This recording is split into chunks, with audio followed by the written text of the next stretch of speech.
আসসালামু আলাইকুম প্রিয় শিক্ষার্থী বন্ধুরা, আমরা আজকে পর্ব 7 শিখব এই দশমিক সংখ্যা। দশমিক সংখ্যা থেকে হেক্সাডেসিমাল করার নিয়ম। দশমিক সংখ্যাটা লক্ষ্য করো, আমাদের সব সময় আমরা রেডিক্স পয়েন্ট আছে কি না এটা লক্ষ্য করব। রেডিক্স পয়েন্ট যেহেতু আমার সংখ্যার মাঝখানে আছে, তাহলে এই 28 সংখ্যাটা পূর্ণ অংশ এবং 5, 6 হলো ভগ্নাংশ অংশ। রেডিক্স পয়েন্ট নির্ধারণ করে পূর্ণ অংশ, ভগ্নাংশ অংশ। এই জন্য রেডিক্স পয়েন্ট আগে লক্ষ্য করতে হবে।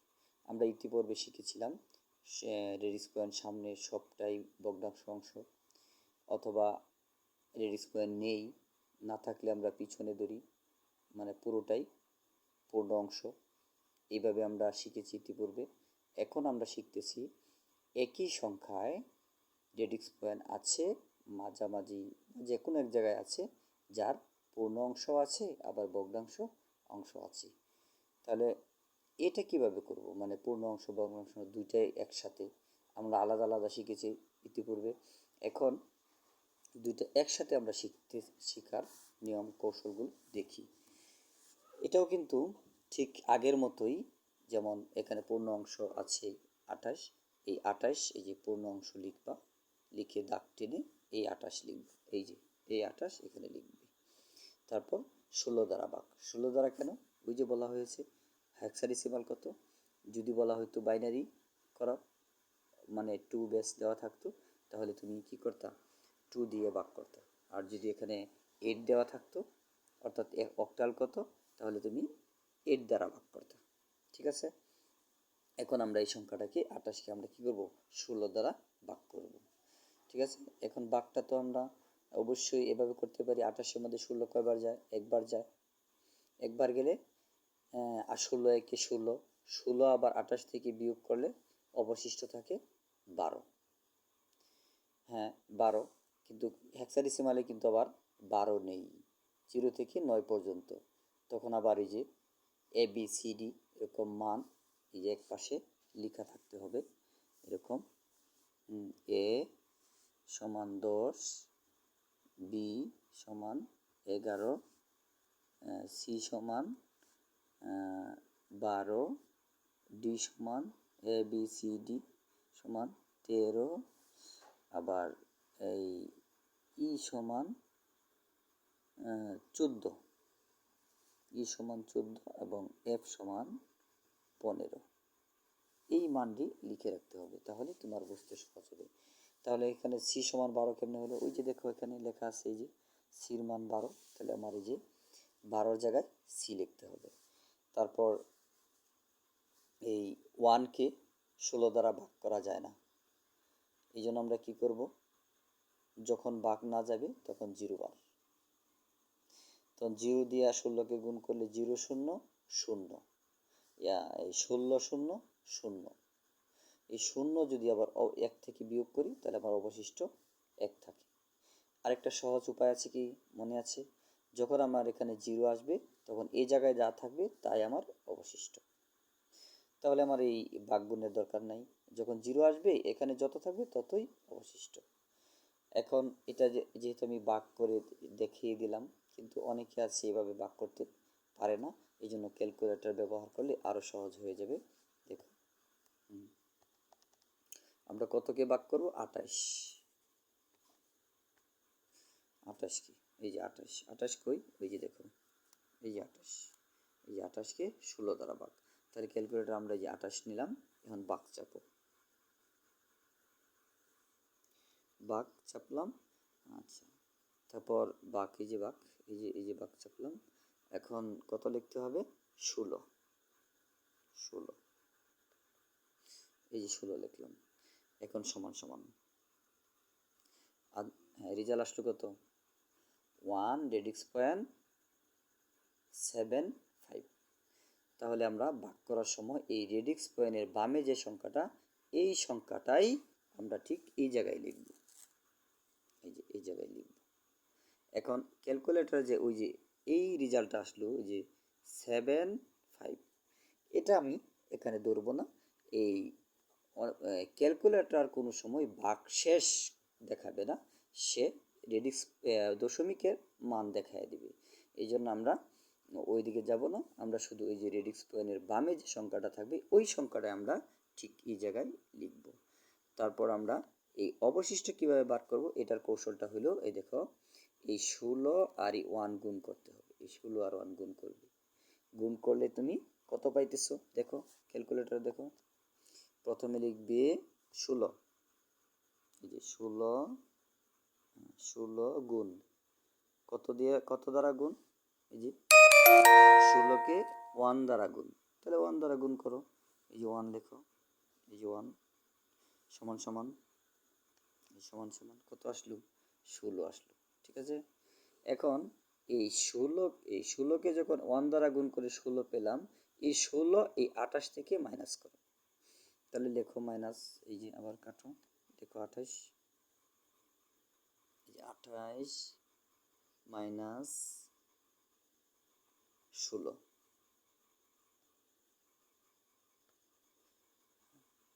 এই যে 16 মাইনাস সমান সমান কত আসলো, এই যে 12 আসলো। এই 12 কিন্তু বাকশেষ, এই যে এখানে লিখবে 12 বাকশেষ। আবার হেক্সাডেসিমালে যেহেতু 9-এর উপরে নাই, তখন ABCD এগুলা, এই জন্য 12-র মান কত, এই যে পাশে লিখে রাখবে, এইভাবে লিখে রাখবে, এই যে 12-র মান সি, এই জন্য এই যে 12-র সাথে সি ব্রেকেটে রাখবে। তারপর দেখো ওই যে 1কে আবার 16 দ্বারা ভাগ করো, তো 1কে 16 দ্বারা তো ভাগ যায় না, যখন না যায় তখন শূন্যবার। এটা আবার ক্যালকুলেটর দেখাতে হবে না, ইতিপূর্বে আগে দেখানো হয়েছে।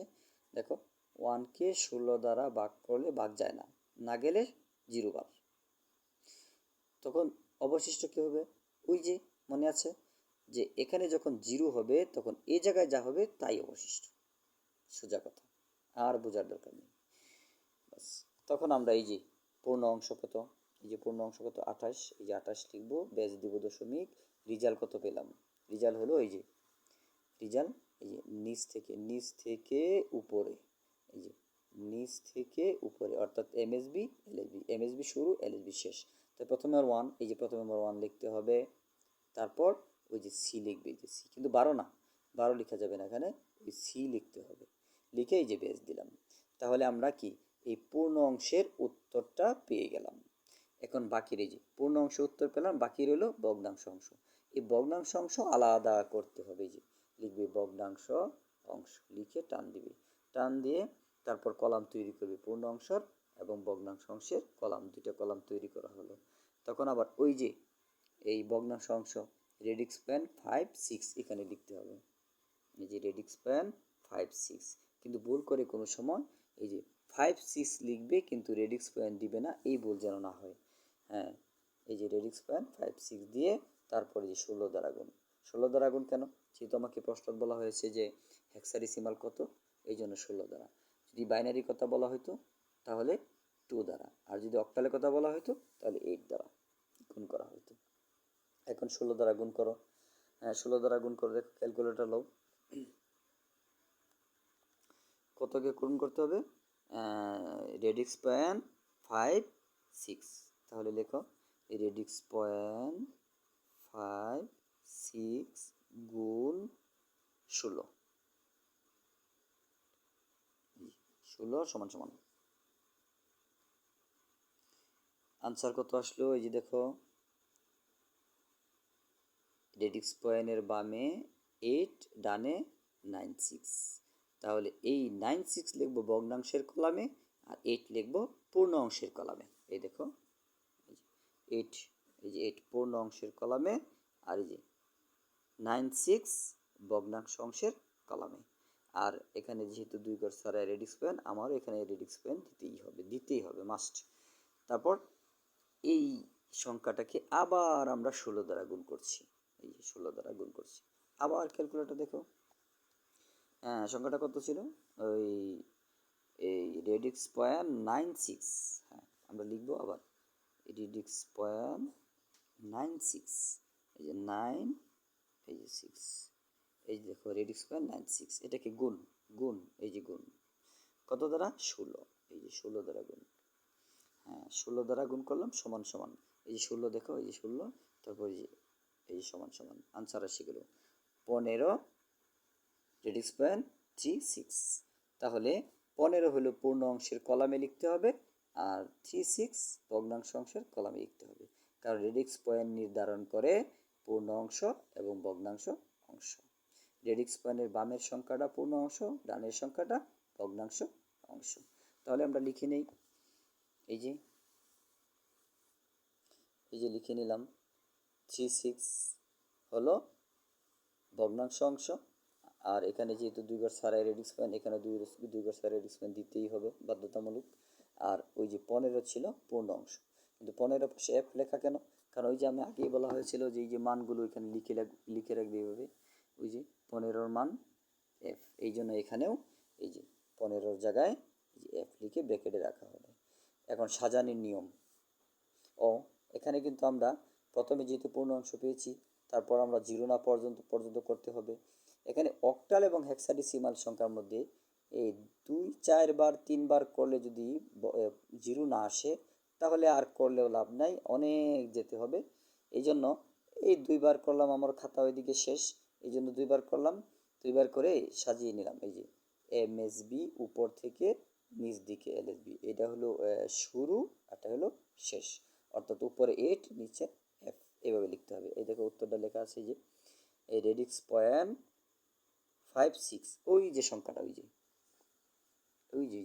ওই যে রেডিক্স পয়েন্ট 56 ভগ্নাংশ অংশটা, এই যে ভগ্নাংশ অংশটা, এই যে ভগ্নাংশ এর দশমিক বেস দিয়ে তারপর এই যে উত্তর কত পাওয়া গেল 8F, ওই দেখো 8F, এই যে 8, এই যে F, 8F লিখতে হবে, এখানে 8F লিখতে হবে। সামনে রেডিক্স পয়েন্ট কেন হলো? কারণ এই সংখ্যাটা আমার ভগ্নাংশ অংশ, এটাও আমার ভগ্নাংশ অংশ। আর পূর্ণ অংশটা তো দেখলেই, ওই যে পূর্ণ অংশটা, এখানে রেডিক্স পয়েন্ট নাই কারণ এটা পূর্ণ অংশের, আর এটা ভগ্নাংশ অংশের, এই যে ভগ্নাংশ অংশের। এখন দুইটা কিন্তু ভগ্নাংশ এবং পূর্ণ অংশ আলাদা আলাদা করা হয়েছে। এখন প্রশ্নের মধ্যে কিন্তু দেখো একসাথে দুইটা পূর্ণ অংশ এবং ভগ্নাংশ অংশ একসাথে দেওয়া, উত্তরে চাইছে হেক্সাডেসিমাল কত। আমার এই সবটার উত্তর একসাথেই লিখতে হবে। দেখো একসাথে কিভাবে লেখা আছে, যে উত্তর, এই যে উত্তর, এই যে 28 রেডিক্স পয়েন্ট 56, ওই যে প্রশ্নে, প্রশ্নে যেটা আছে এই সংখ্যাটাই যে লিখে বেস 10 দিয়ে সমান সমান দিয়ে, তারপর ওই যে পূর্ণ অংশে যে আমরা আনসার পেয়েছিলাম 16, ওই দেখো পূর্ণ অংশে, এই যে পূর্ণ অংশে আনসার পেয়েছিলাম, এই যে পূর্ণ অংশে আনসার পেয়েছিলাম 16, তুমি ওই উত্তরে এখানে লিখবে 16। তারপর এই যে রেডিক্স পয়েন্ট ব্যবহার করে ভগ্নাংশ অংশের যে উত্তরটা, এটা এখানে লিখবে। এই দেখো ভগ্নাংশ অংশে, এই যে ভগ্নাংশ অংশে উত্তরটা হলো এই যে 8F, এই যে ভগ্নাংশ অংশে উত্তর হলো রেডিক্স পয়েন্ট 8F। আমার ওই উত্তরে যেভাবে লিখতে হবে রেডিক্স পয়েন্ট 8F, অর্থাৎ এই দেখো এটা হলো দশমিক সংখ্যা, এর হেক্সাডেসিমাল পেলাম, এই যে এটা সম্পূর্ণটা একসাথে লেখা, এটা সম্পূর্ণটা দশমিক সংখ্যা সম্পূর্ণটা একসাথে লেখা, আর এই যে হেক্সাডেসিমাল সম্পূর্ণটা এই যে একসাথে লেখা। এইটা হলো আমার পূর্ণ অংশ থেকে আনা, আর এটা হলো ভগ্নাংশ অংশ থেকে আনা, দুইটা একসাথে এভাবে মাঝখানে রেডিক্স পয়েন্ট দিয়ে এভাবে লিখবে।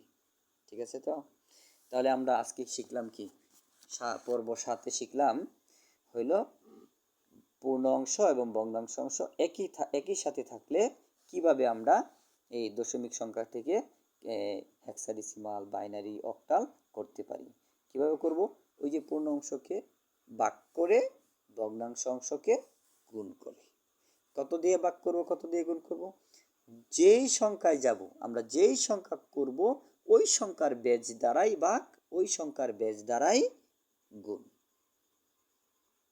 মনে রাখবে, দশমিক সংখ্যা থেকে যে কোনো সংখ্যায় রূপান্তর করো, দশমিক সংখ্যা থেকে যে কোনো সংখ্যায় রূপান্তর করো, ভাগ গুণ।